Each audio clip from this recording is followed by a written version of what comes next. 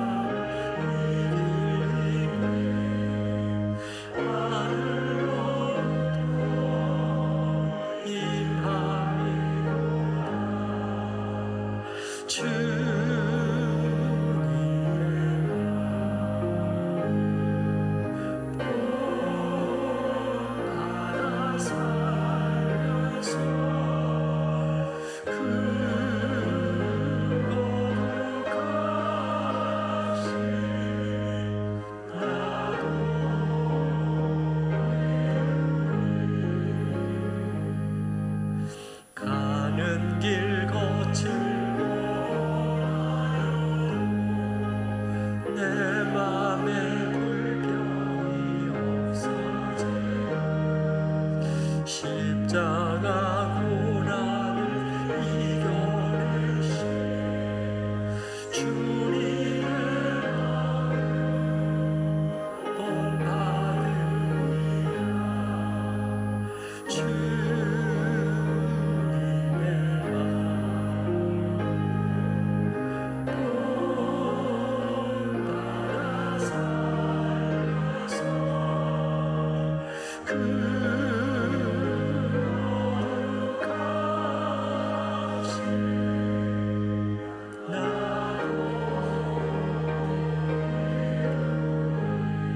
거룩하심 내가 이루리